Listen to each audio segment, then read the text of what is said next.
Thank you so much for that introduction. As I've said, it's Monday. Well, I didn't need to say that, you all know that. But in order to keep to time, I'm gonna rely quite heavily on my notes, because otherwise I'll wander off into all sorts of places and then use up all the time. And I really want to have an opportunity for you to ask questions and for us to have some form of dialogue that can carry on after the seminar.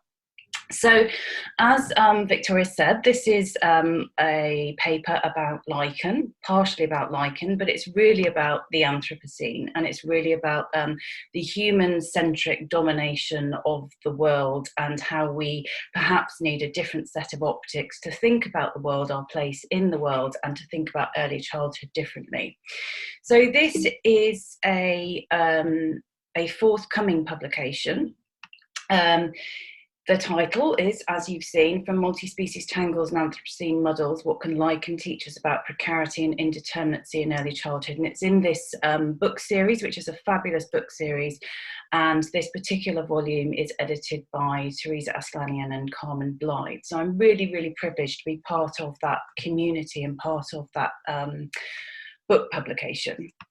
Okay. So, this paper that I'm sharing with you today is, as I say, it's the latest thing that I've written, so it's still very fresh in my mind, not just fresh in my mind, but fresh in my body, and you'll understand what I mean as I go on to explain how the paper came about and what the paper does. But I just want to say that it's inspired by the work of Anna Zing and Donna Haraway, who are feminist science scholars from the US, and also Stacey Alamo. They're really key influences on my thinking. Particularly Anna Zing and Haraway's encouragement to pursue storytelling as a method of earthly survival and multi-species flourishing in the time that we now recognise as the Anthropocene. So together their work invites us to grapple with our infected, entangled and affective relationships or relationalities to the worlds around us, and of which we form a part. So crucially, what I try to do in this paper is to exercise what Anna Zing terms the art of noticing, and committing to a deep engagement with the ordinary, the mundane and the habitual muddle that unfolds around us, that we can begin to view the world through a different set of optics.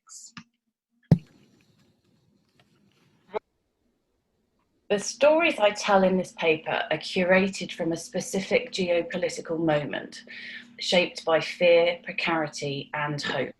Researching early childhood from the depths of the global pandemic demands different optics, alternative places to search for how childhood takes shape, and contemplate the ways in which it's interwoven through space, through histories and temporalities that manifest within chance encounters, in this case with lichen, with hand sanitizer, and with a dead pigeon.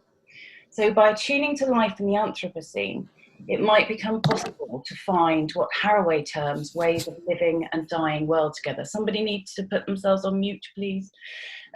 Through commitments to multi-species flourishing. Now, in the writing of this paper, I found this quote within Anna Zing's book, The Mushroom at the End of the World, really helpful. She says, if a rush of troubled stories is the best way to tell about contaminated diversity, then it's time to make that rush part of our knowledge practices. We need to tell until our stories of death, near death, and gratuitous life are standing with us to face the challenges of the present. It is listening to the cacophony of troubled stories that we might encounter our best hopes for precarious survival. Over the past year, life with COVID-19 and the wider social and political forces fueling the pandemic have made the interrelatedness across human and more than human worlds explicit. As a zoonotic disease, the virus reveals social, biological and ecological precarities on a global scale, disrupting established ideas about bodily separateness between humans, animals and the environment. A zoonotic disease is transmitted from animals to humans, so the story goes. Yet this simplistic framing obscures the relational nature of the pandemic by focusing on the viral properties of the disease as something that's caused by animals and then passed to humans. Instead, I want to urge that we focus on the deeply fraught and complex relationships that humans have with the more than human world. as well as some of the most precarious humans themselves, specifically the early years workforce. This is a quote from an early years teacher reported in the Nursery World in January. She says, "I go to work today putting my life on the line, feeling more undervalued than I ever have before, terrified and completely disillusioned. Children are better in school, nobody here will disagree with that, but the lives of the adults around children is more important, and these same children need their trusted adults at the end of this madness to be present both physically and mentally, to help them reshape the world, for it will need reshaping." And it's this reshaping of the world that I'm particularly interested in. It's important to call into question the human exceptionalism that underpins anthropocentric logic. The Anthropocene is defined as the geopolitical epoch in which human-induced devastation of planet Earth has reached a dangerous tipping point. Human capitalist concerns for growth and progress fail to take into account environmental welfare. It's also been a dehumanising project for most humans and rests upon disregard and exploitation of other than human animals.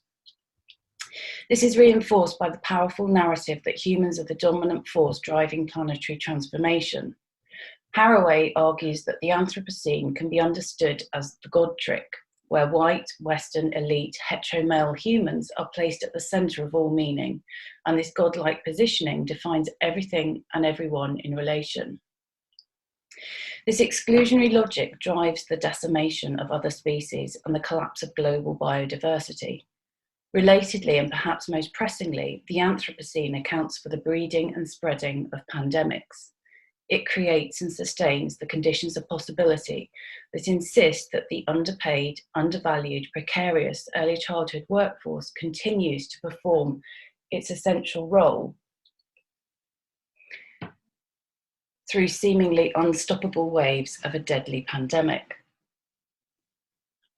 In a letter from the chief executive of the Early Years Alliance, again reported in the Nursery World in January, he states, "Early years providers that have been on the front line through this crisis, they have put themselves and their loved ones at risk to do what the government has asked and provide vital care and education to the children and families that need it. What is being asked of the workforce to continue operating in the middle of the second wave of the pandemic with little support, even less information and no acknowledgement from the department that's supposed to represent them, cannot continue." This pandemic insists upon, and for those privileged enough, provides a vital pause for reflection.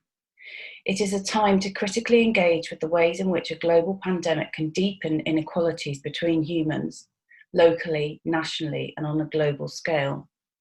Experiences of the virus are inconsistent and undeniably shaped by both privilege and precarity. As Arundhati Roy urges, though, we might also embrace this pandemic as some form of portal, as an invitation to take up the possibilities that a virus offers for a new imaginary. It can be understood as a call to account for the failures of the Anthropocene, of capitalist logic and human domination. This time of isolation draws into sharp focus the costs and implication of human exceptionalism, and to respond to the call for a different logic. This time of precarity, as Anna Zing refers to it, arrives at a breaking point where reciprocity, ethical responsibilities and care across culture and species become exposed as at best failing or at worst entirely absent. The imbalances in the geographical spread of the virus, as well as in the economic and relational fallout in response to tackling it, are most acutely encountered by already marginalised populations, including the essential frontline workers, amongst them the early years teacher. So Anna Zing asks, what do you do when your world starts to fall apart? Go for a walk. Know that there are still pleasures amidst the terrors of indeterminacy.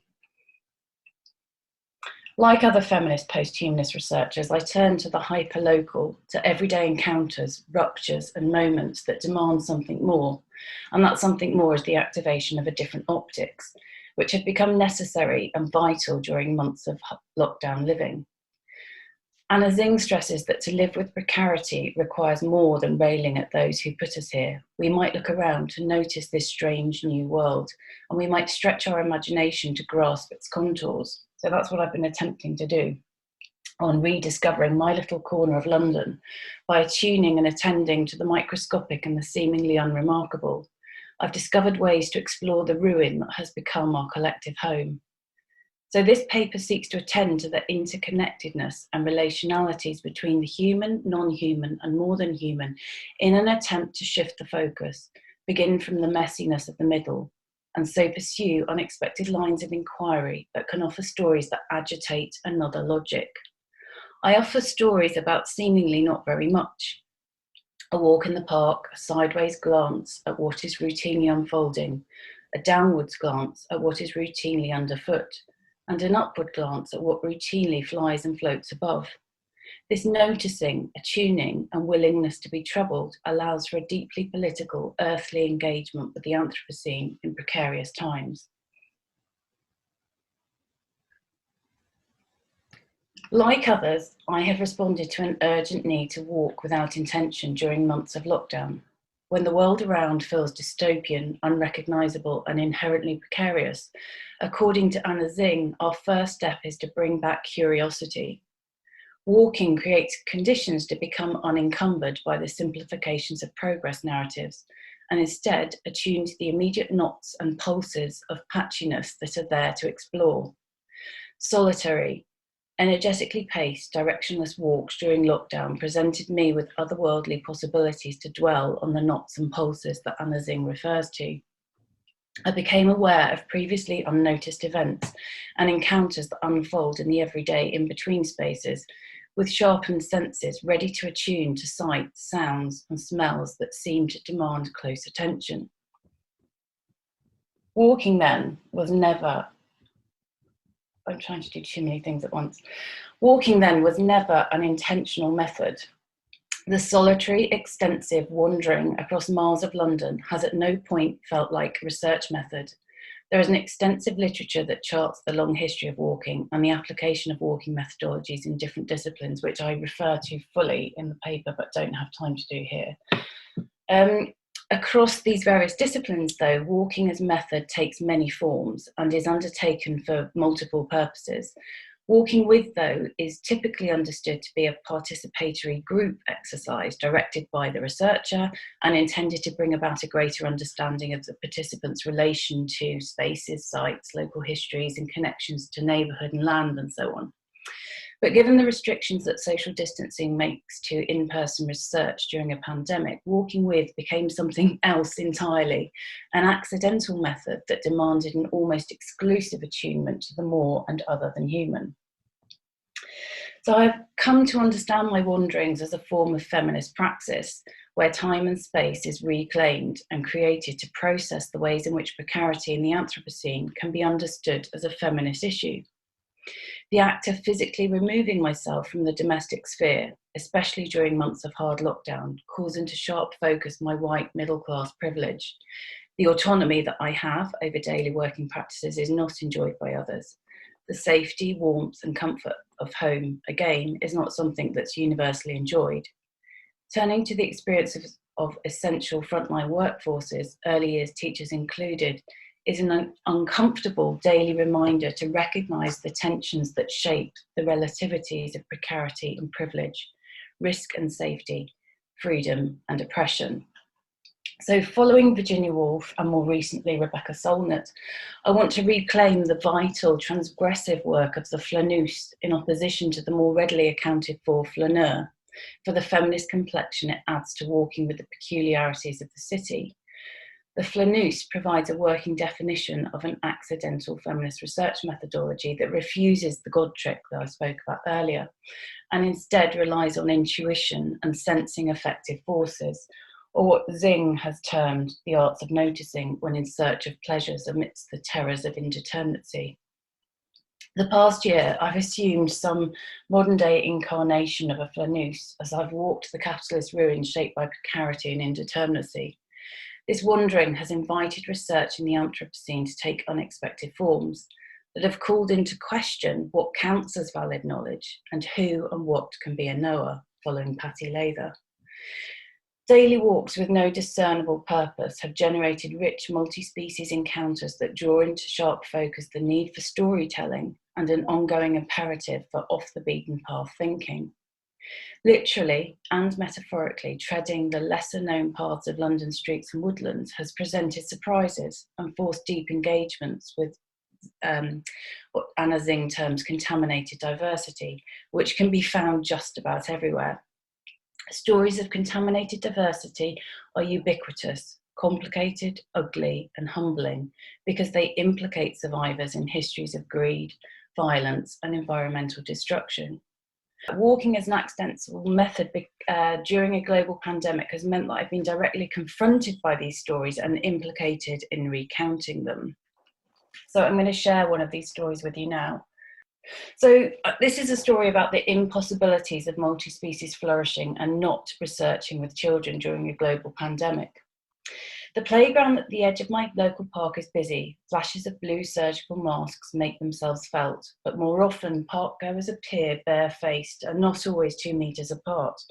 Officially, the playground should be closed to the public, but it is not. It is a cold January morning, red hands, breath in the air, bare trees and mud underfoot. Exercise and fresh air, the key to health and well-being, but not without risk.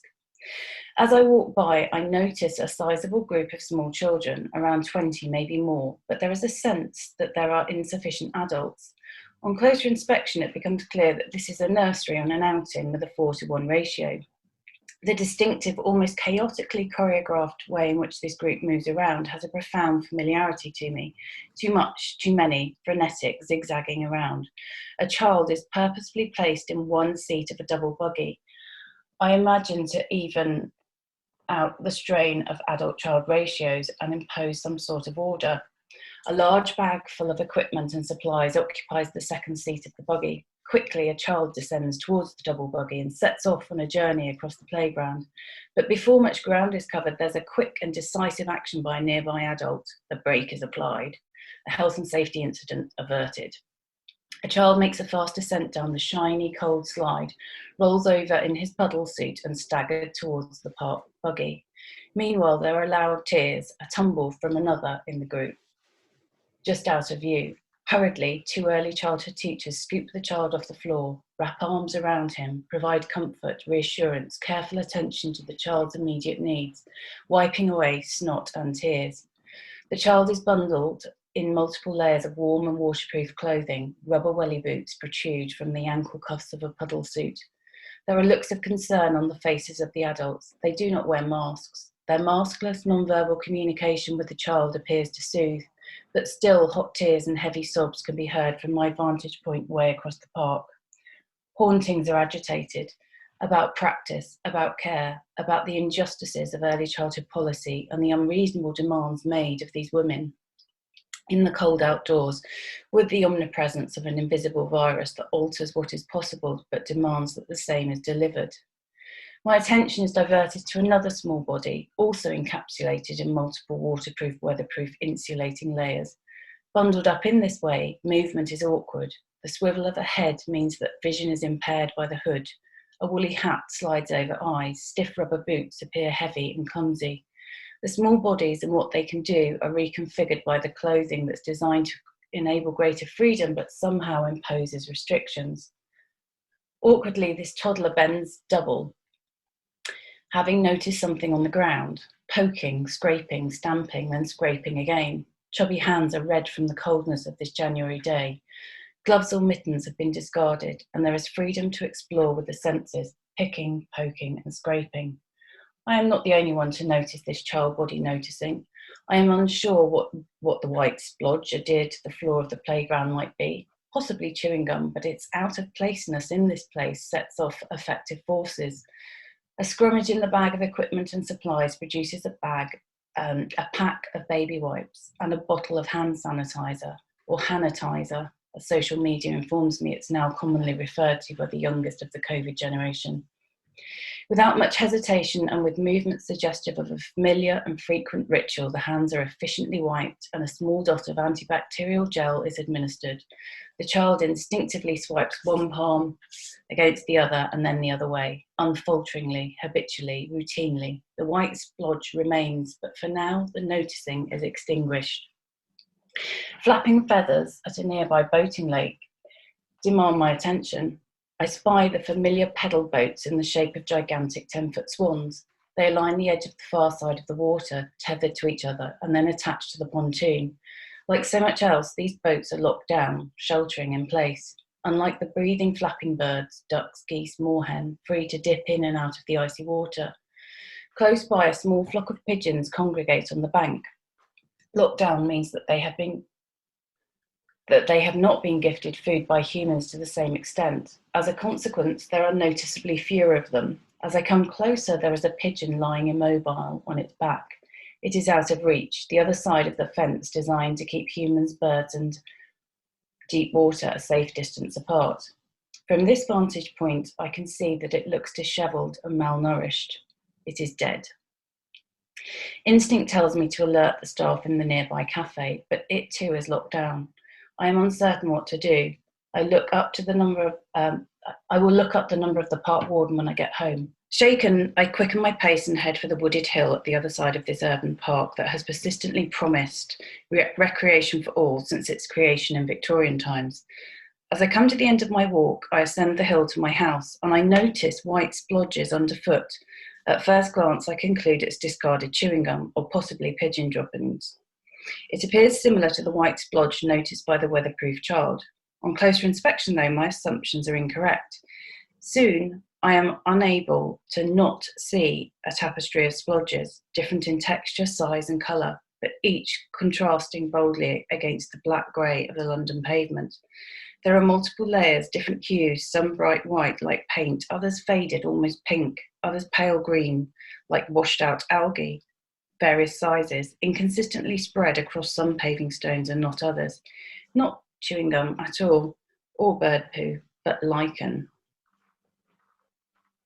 I have become increasingly intrigued by lichen, which has involved extensive desk research that opens up other ways to encounter the world. Mycologist Anne Pringle researches lichens that grow on tombstones.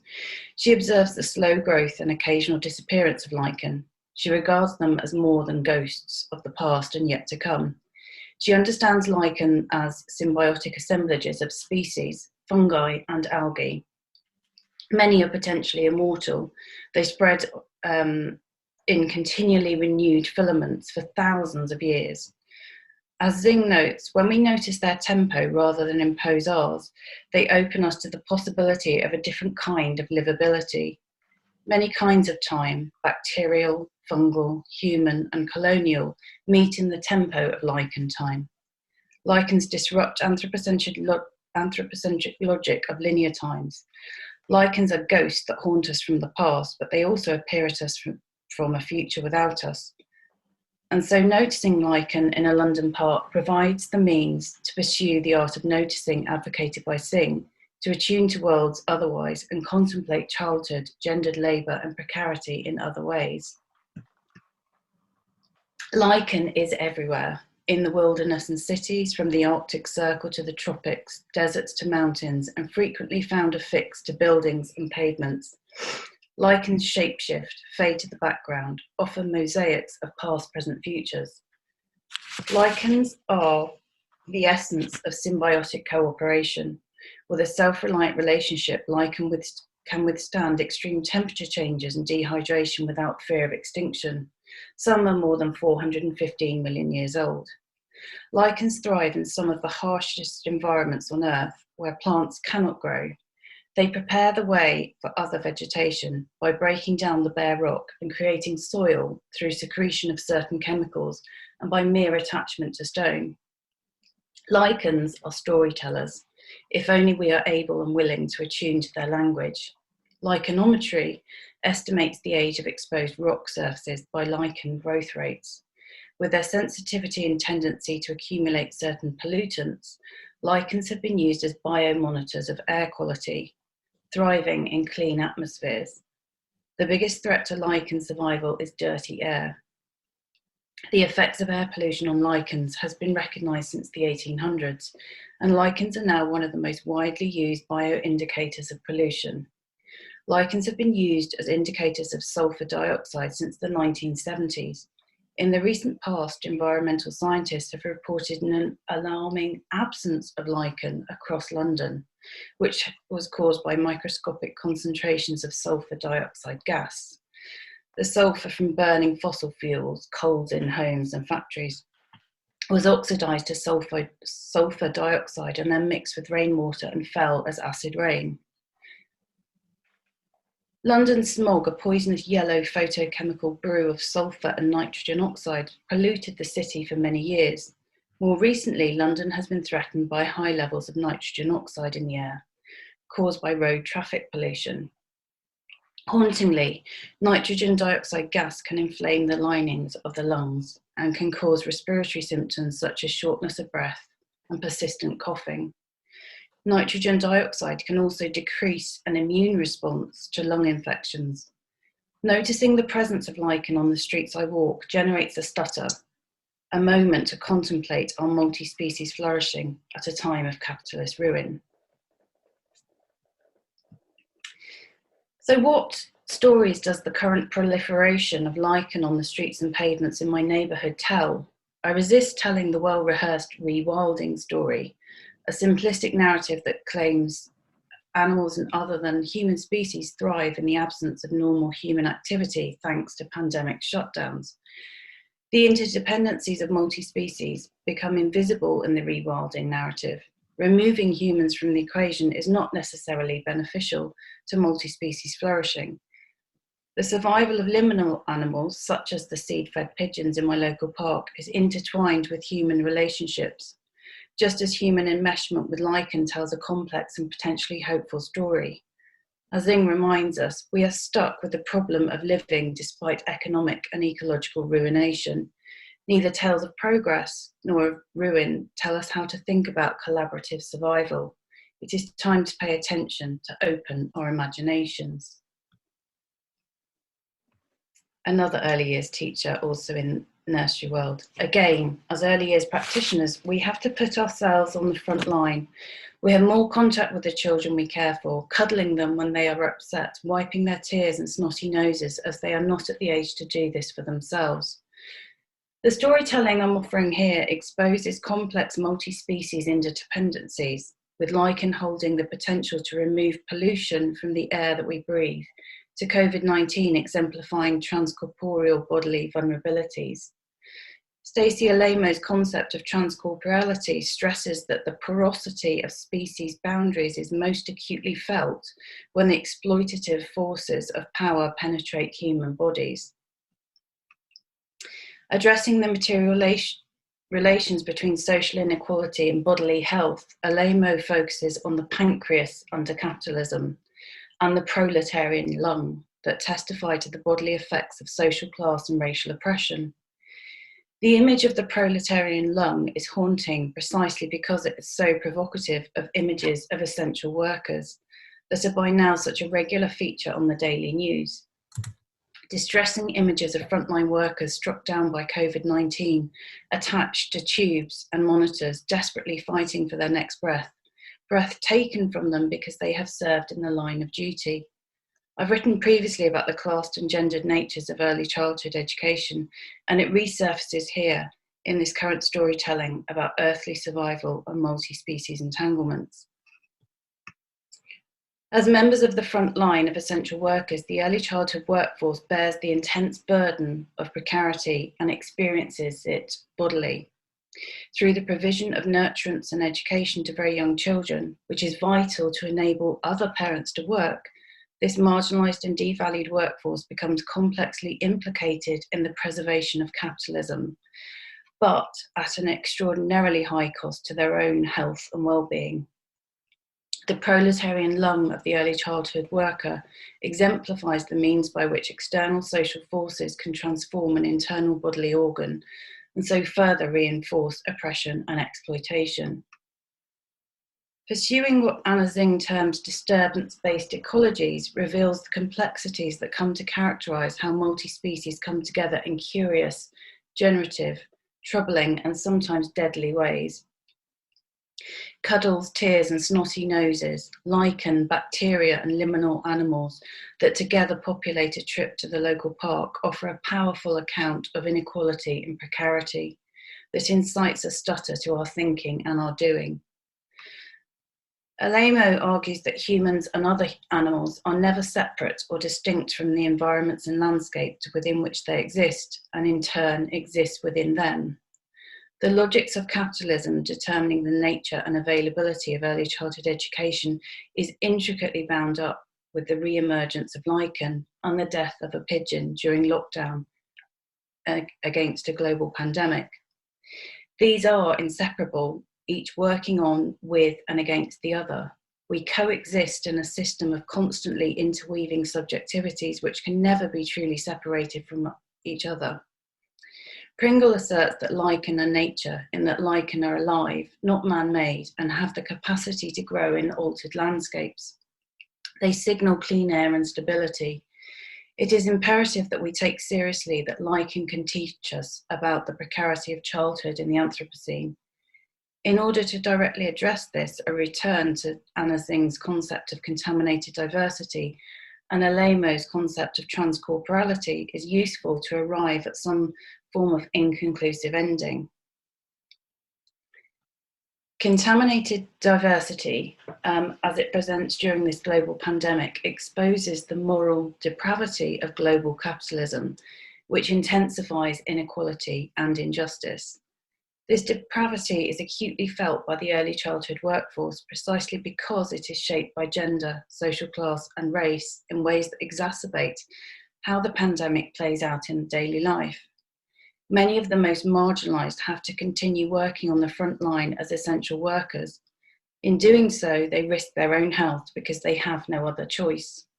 Fears of contracting coronavirus are real and terrifying, but the threat of unemployment, permanent reliance on food banks, and inability to pay the rent have escalated anxiety levels within marginalised communities.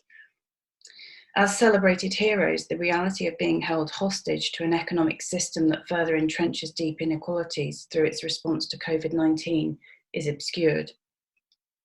Narratives that claim the pandemic as the act of an indiscriminate virus fail to focus on capitalist economic systems based upon competition, where disparities between winners and losers are acute, and human exceptionalism places value on certain life forms above others. What my walking adventures, chance encounters with lichen, urban parks, woodland and dead pigeon, and a nursery outing, and subsequent delving into a wide range of literature from across disciplines has drawn into focus is a need to understand COVID-19 as an issue of interspecies environmental injustice. Environmental justice is concerned with the unfair distribution of burdens and harms upon marginalised groups, from early childhood workers to liminal animals and to unassuming but incredibly robust lichen. Alemo's transcorporeality emphasises the physical embodiment of environments or landscapes through unjust social and political processes, which offers an important optics through which to analyse the current crisis. Human and more than human bodies absorb each other and are never truly distinct from the well-being of the other.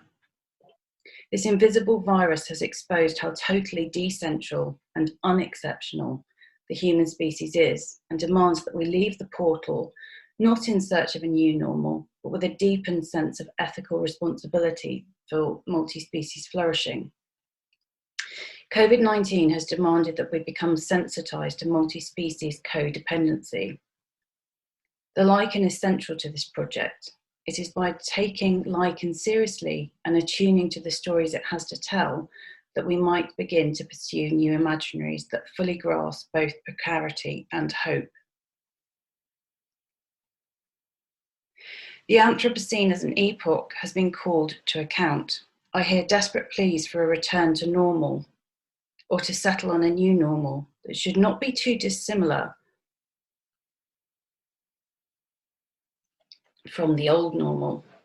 The belief that normality can be restored by human exceptionalism in the form of a vaccine, but little other change, misses the point. It is only by becoming more attentive to our relations, both human and more than human, that our species and many others on this planet will survive. This call for worldly justice, for earthly survival, is forcibly sensed through the arts of noticing. Earthly survival requires appreciation of and respect for transcorporeality, which in turn demand that social, health and environmental justice involves everything and everyone, from lichen to SARS-CoV-2, to liminal pigeon, early years teacher, to pavement and tree.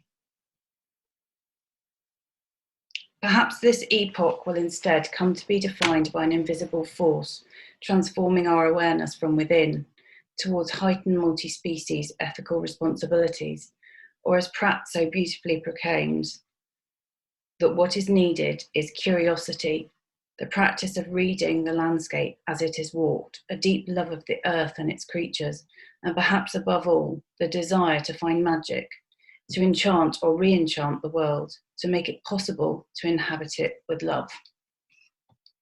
And there are the references. Thank you so much, Jayne. Would anyone like to kick off with questions? I will throw that out, although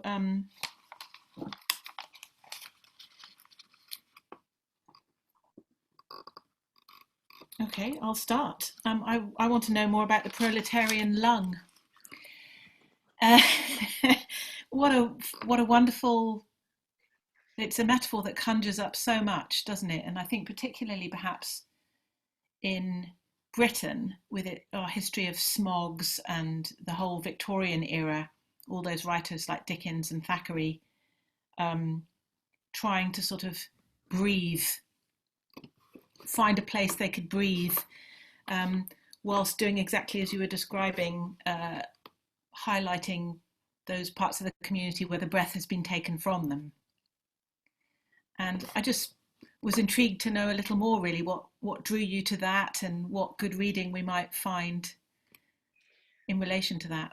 Yeah, so the proletarian lung is something that Stacey Alamo writes about in Bodily Matters, and it's really, really powerful, as you say, as a metaphor, but as a lived reality. And I think for me, kind of being haunted by this lichen that I'd mistaken as chewing gum or bird poo, and then thinking, my gosh, this stuff is so incredibly powerful and significant and important, and it tells so many stories over time. And London, you see London through the lens of lichen. You suddenly become sort of transported back to the smog and like the impossibilities of living in a densely populated, dirty, aired. But that's always been more acutely felt by some people than others. So, you know, the proletarian lung, I think, is most readily associated with miners. And I heard just at the weekend that the government have backed the opening of a mine in Cumbria. So you just, you know, it's like the Singh's idea of the capitalist ruins and precarity and indeterminacy, that's what we're constantly caught up with and in. And so I think, you know, the kind of the concepts and ideas that I'm working with are quite dark, but they're also hopeful. But I do think it's the arts of noticing the small stuff, the seemingly insignificant, the mundane, that we can start to attune to life in a different key and find these sort of moments. And what I didn't share with you is, so my children are at home, homeschooling, well, in the loosest possible sense. They're locked in their rooms, I'm in here. This is, my daughter produced this as part of her English, and she was really inspired. So I've been obsessing about lichen since whilst writing this, and she wrote this as part of her English. Lichen strikes back. What is it? It's a fungi. And then this bit at the end, where she says, so when you next see lichen, you should do a little dance. Know that the country is fixing. I just think it's awesome. So, you know, the idea of what do we do, so the affective forces that are set in motion, and then you share that, and then it kind of produces it's this ongoing production and generative forces that I think just are quite hopeful in the sense of they provide another way to kind of grapple with some of this really depressing stuff. Mm, mm. There's a sci-fi novel by John Wyndham called The Trouble with Lichen, where a biochemist uncovers its secret properties that can stop aging, which turns into a very dark reality, of course, for humans. Yeah. The last thing we want is to live longer. Look how badly we're doing it. Any other questions? Please do. Come on, go ahead. She's here. Make use of it.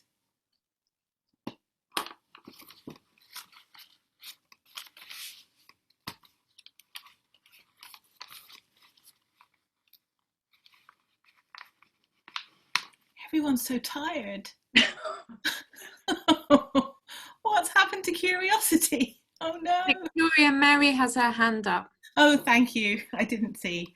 Please just go ahead. If you have a question, unmute and ask Jayne. Mary, go ahead. Thank you. Hi, I'm Mary Junti, Senior Lecturer in Law and Politics at Middlesex. I also work with actor network theory and derived approaches in my research on environmental governance. So this is all very familiar and really fascinating and really lovely to hear your talk, and really interesting. I always grapple with this question, and so I'd like to pose it to you. It's a bit of a big one and kind of difficult, but it's quite clear that the capitalist model of economy is really strong, and it is, the way it reorders and orders these relations of agency is really dominant and difficult to address and get away from. Have you found any literature or any, what is your view on what can be done about that? What are the counterforces? How could we start unraveling and seriously, addressing the role of capitalist economic relations that underpin these? Yeah, that's a lovely big question.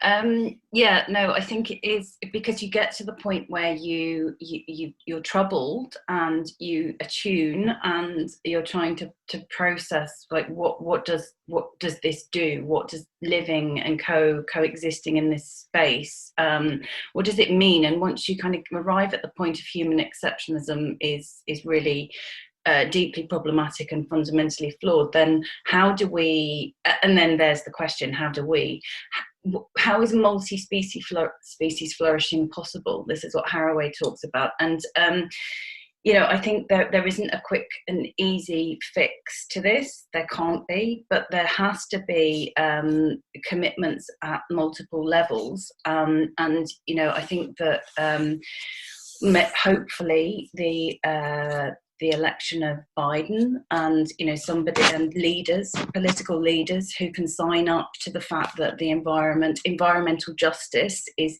not separate from more sociologically framed concerns. It's all part of the same issue, that actually we need leaders and to take it seriously at that kind of macro political level, but there's stuff that we need to be doing in our everyday lives. And that's about, as we live in the Capitalocene, it is about consumer choices. It is about thinking about our ethical responsibility in every moment. And that's where I found post-humanist theorizing and research really helpful, because things that seem really insignificant and quite trivial are massive. Every single moment of every single day is just a cacophony of ethical responsibilities that we need to attune to and think very seriously, from everything we do. I actually think, I suppose, from my own positionality as somebody who researches early childhood, then we can think about it as children's place in the world, that decenters the child but recognises them in this kind of messy entanglement, but also the early childhood teacher who is shaped, the workforce is shaped by gender, class, race, and precarity. So we have the kind of not only an ethical responsibility, but a kind of moral obligation to kind of constantly keep this within our sights and make it visible. And yeah. So that was a kind of very long-winded and rambly response to your question, but I think there isn't a one solution to this. It has to happen on every single level, and it will never end. It's Haraway talks about living and dying well together, finding ways of living and dying well together. That's the best we can do, but we do need to be responsible. Ethically responsible for the choices that we make and the decisions that we make every second of every day.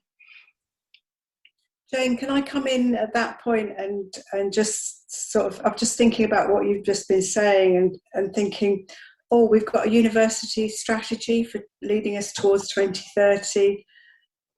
I wonder where we could find this message in there, and whether, we can't fix the world on our own, but we can start by fixing how we, making sure it's known that how we look at these sort of things, and that should be firmly embedded in our university strategy.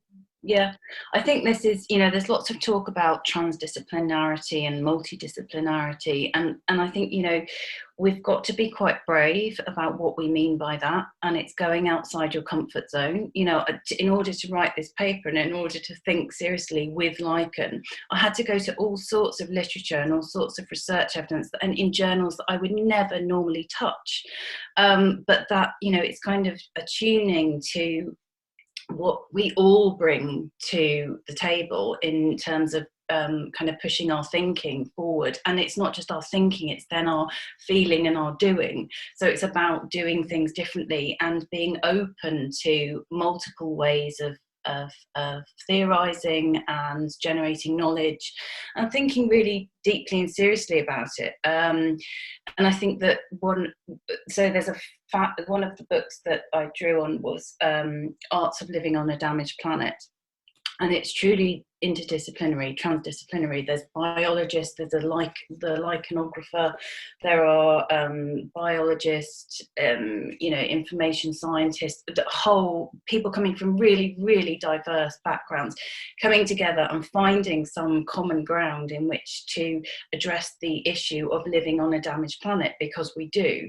So it's finding those, bringing our own expertise to bear and being open to hearing what others have to say, and then seeing the generative possibilities of what genuine multidisciplinarity can produce. So yeah, I think that it's, and I think, if there's a core thing, then it would be environmental justice or environmental injustice. That covers, all the sustainable development goals, all the stuff, the policies and targets and whatever it is we're setting up in our strategy plan. Environmental justice or injustice does the whole thing. Yeah, maybe it's time to take our sustainability and our green, ethical standpoint, take it off the shelf and dust it down a bit and maybe connect it with some of these things. Yeah, give it a good revamp. Post-humanize it. Yeah. That one goes down well.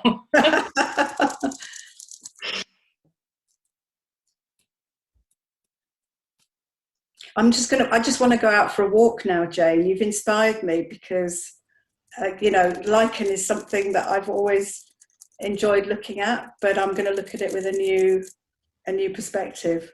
Yeah, it's the stuff I'm seeing is quite ugly though. It does look like bird poo, but then it's like when you start to research Lichen, gosh, it's really beautiful, and it comes in all sorts of different shapes. So yeah, but it's the optics that you can't live life in the same key again. You just notice everything, which sometimes you just like to. Yeah. Can I ask a question, please?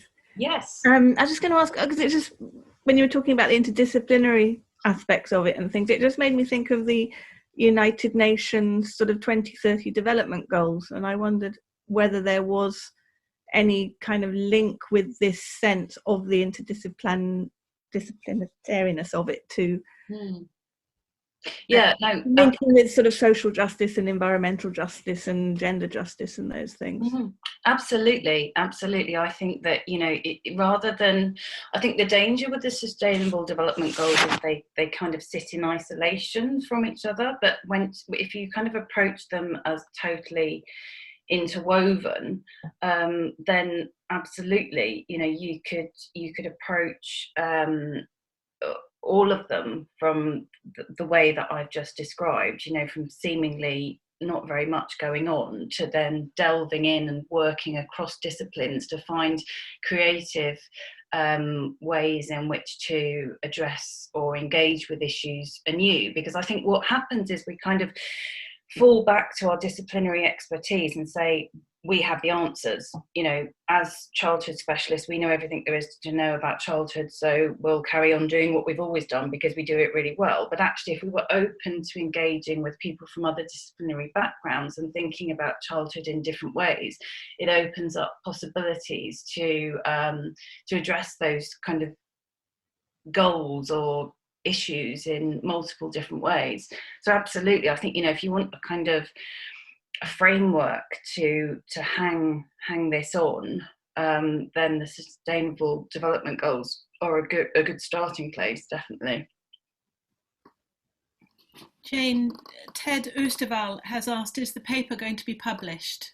Yeah, at the very top of the chat, I've put a link to its open access version in academia.edu, but it's currently in production and will be published as part of the Springer series that I mentioned at the beginning. It's an edited collection by Teresa Aslanian and Carmen Blythe as part of a Springer Childhood Nature series.